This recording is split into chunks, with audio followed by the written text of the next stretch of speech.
ایک دیاڑے رسول خدا تشریف لے آئے، آدن یا ابا الحسن، مولا متقیان نے بلایا نے، لبیک یا رسول اللہ، اے حسن دے والد۔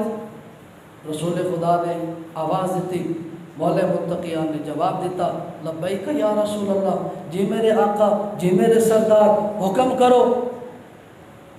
مولا متقیان نے فرمایا کہ علی یاد رکھنا، جیڑا مرتبہ میں تن دسن لگا نا، اے مرتبہ شہداء نو ملتا ہے یا صدیقین نو ملتا ہے؟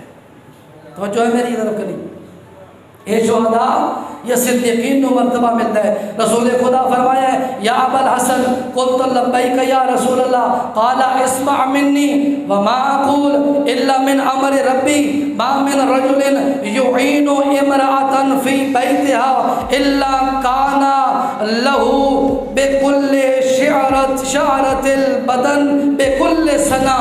اے علی، میں تن ایک بڑا سونا ایک واقعہ، ایک حدیث، ایک گل دسن لگا، یاد رکھے میں جدوں بھی زبان نو حرکت دینا اللہ دا حکم ہوندا ہے او میں تواڈے تک پہنچاندا۔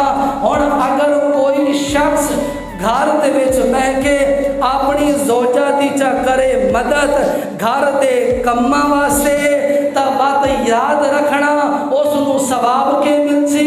پہلا کہنے صدیقین تے شہداء دا ثواب، دوسرا دسن لگے جیڑا اپنی زوجہ دے نال گھر دے کماں دے وچ ہاتھ چون آوے، تے رسول خدا فرما رہے ہیں انسان دے بدن دے ہر ایک ایک وال دے بدلے اللہ اس نو ایک سال دی عبادت دے برابر ثواب عطا کرے سی۔